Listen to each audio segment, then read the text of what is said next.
ऐसा बात बोलना नहीं। I will pray to the God. May He give you long life. बड़ा उम्र। जॉब का क्या है? ये गया तो दूसरा मिलेगा। खाली तुम्हारा वास्ते वरीड होता कि तुमको भी दूसरा जॉब ढूंढना पड़ेगा।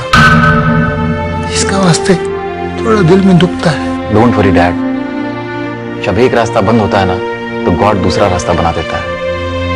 आई एम नॉट डिसअपॉइंटेड, सब ठीक हो जाएगा dad. That's it. Well said. That's like my son. ये दोनों सैंडविच कैंसल। अभी अपन तुम्हारा वास्ते कटलेट फ्राई करके लाता है। Smile. That's it.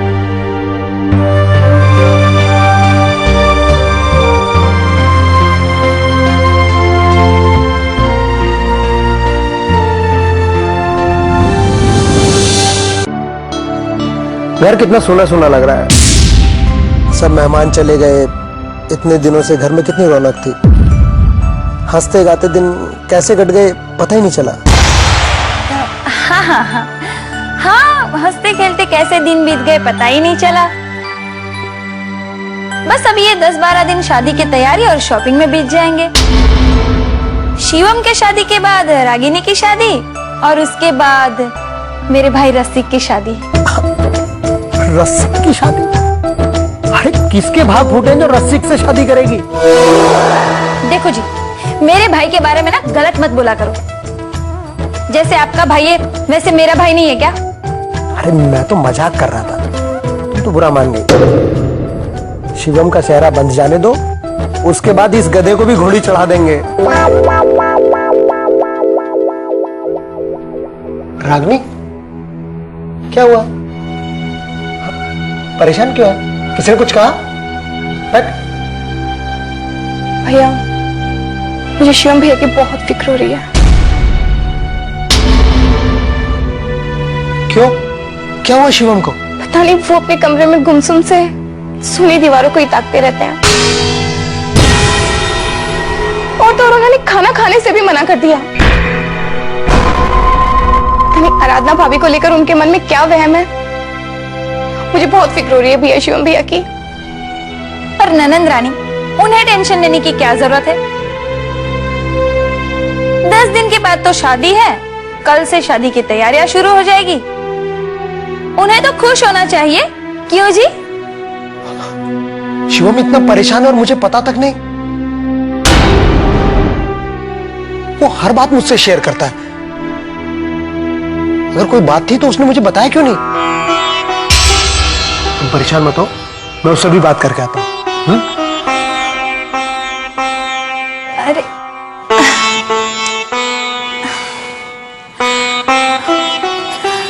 ननंद रानी, इतना टेंशन क्यों लेती हो? देखो, अभी तुम्हारे भैया गए हैं ना, वो सब संभाल लेंगे। माता रानी दिसो, अब देवर जी को तो इश्क का बुखार चढ़ा है ना, तो वो क्या है ना कि जल्दी तो नहीं उतरने वाला ना।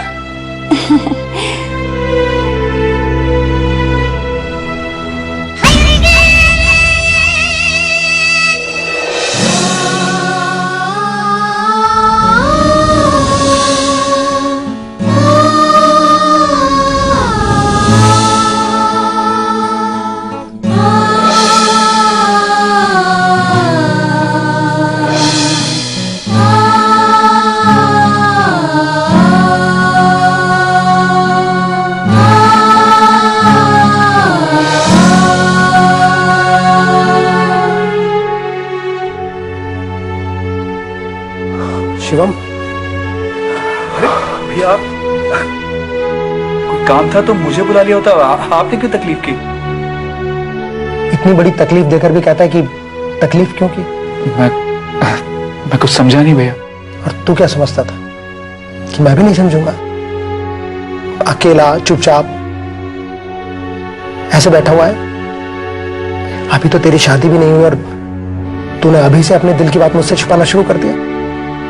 तो शादी के लायक जरूर हो गया, लेकिन मेरी नजरों में अभी भी वही शिवम है जो अपनी हर छोटी बड़ी बात के लिए भैया भैया करता मेरे आगे पीछे घूमता था। भैया मेले ले चलो, भैया अमिताभ बच्चन की फिल्म लगी है। क्या बात है?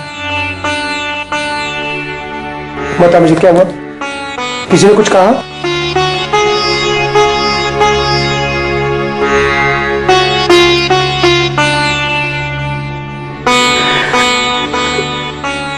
भैया पता नहीं मुझे क्यों ऐसा लग रहा है कि जिन खुशियों के पीछे मैं भाग रहा हूं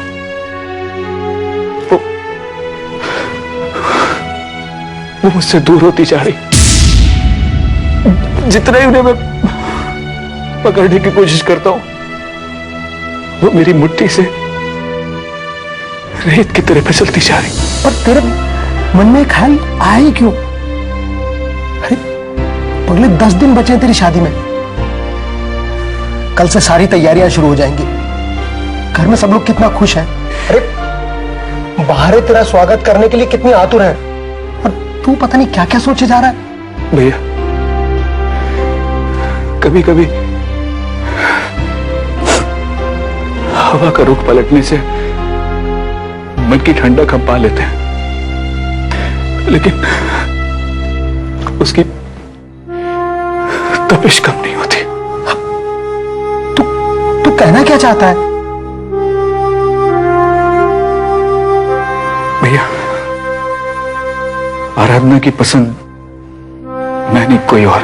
क्या क्या कह रहा है तू? ठीक कह रहा हूं भैया। मेरे बारे में उसकी पसंद नापसंद जानने की कोशिश की, लेकिन हर बार उसने कोई ना कोई बहाना करके टाल दिया। और ये काली बदरंग दीवार है मेरे मुंह पे तमाचा मारकर कह रही कि आराधना तुझे पसंद नहीं करती है, नहीं करती है, नहीं करती है। शिवम मेरे भाई, अपने आप को संभालो। आराधना का चुप रहना, कुछ ना बोलना, ये उसकी शराफत की ओर इशारा करता है। और कोई भी संस्कारी लड़की ऐसी बातों का कोई जवाब नहीं देती। पागल। नितिन और शिखा भाभी ने बताया है भैया को कि वो इस शादी से बहुत खुश है। सच्ची भैया आराधना खुश है? हाँ, बड़े भैया ने बातों ही बातों में उनसे पूछा था। और वो दोनों भला क्यों झूठ बोलेंगे? आराधना को इस शादी से कोई ऐतराज नहीं है। मेरी बात का विश्वास कर। ओ भैया, भैया आप बहुत अच्छे हो। आई लव यू भैया। अरे पगले, आई लव यू एक को ही बोला जाता है, और उसी को बोलना। चल खाना खा ले। खुद भी परेशान होता है और सबको परेशान करता है। चलिए भैया चल।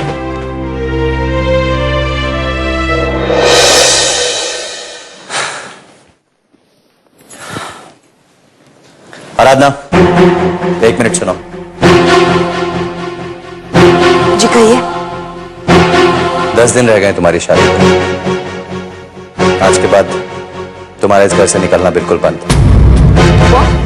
लेकिन देखो आराधना, हम तुम पर किसी भी तरह की कोई बंदिश या पाबंदी नहीं लगा रहे, लेकिन हमारे यहाँ ये परंपरा है कि शादी के कुछ दिन पहले लड़के को पर्दे में रखा जाता है, जिससे किसी भी तरह की बुरी नजर या कोई अला बला उस पर ना आए। ऐसी परंपराएं मैं नहीं मानती। मुझे कैद में रहना पसंद नहीं है भाभी। बस बस आराधना,